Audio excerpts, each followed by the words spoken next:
ಕೇರಳದಲ್ಲಿ ಕೋವಿಡ್ ಮಹಾಮಾರಿ ಹೆಚ್ಚಳ. ರಾಜ್ಯದ ಗಡಿ ಭಾಗಗಳಲ್ಲಿ ಕೊರೋನಾ ಹೈ ಅಲರ್ಟ್.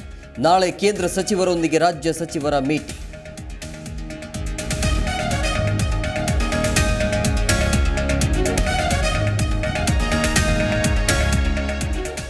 ಕೊರೋನಾ ರೂಪಾಂತರಿ ತಳಿ ಆರ್ಭಟ. ರಾಜ್ಯದಲ್ಲೂ ಕೋವಿಡ್ ಹೊಸ ರೂಲ್ಸ್ಗೆ ನಿರ್ಧಾರ. ಸಿಎಂ ಜೊತೆಗಿನ ಸಭೆ ಬಳಿಕ ಕ್ರಮ ಕೈಗೊಳ್ಳಲು ತೀರ್ಮಾನ.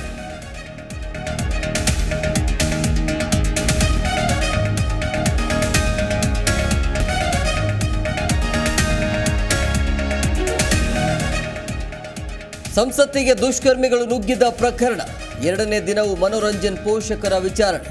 ದೆಹಲಿ ಪೊಲೀಸರಿಂದ ಕುಟುಂಬಸ್ಥರ ವಿಡಿಯೋ ಹೇಳಿಕೆ ದಾಖಲು.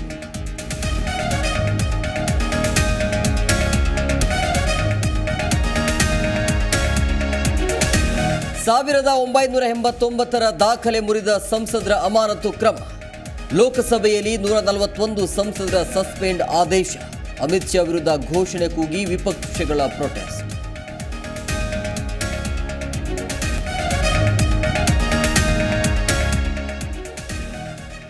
ದಕ್ಷಿಣ ತಮಿಳುನಾಡಿನಲ್ಲಿ ಘೋರ ಜಲಪ್ರಳಯ. ವರುಣಾರ್ಭಟಕ್ಕೆ ವಿಮಾನ ರೈಲು ಸಂಚಾರ ಬಂದ್. ಸೇನಾ ಹೆಲಿಕಾಪ್ಟರ್ ರಕ್ಷಣಾ ಕಾರ್ಯ. ಮಗು ಮಹಿಳೆ ಶಿಫ್ಟ್.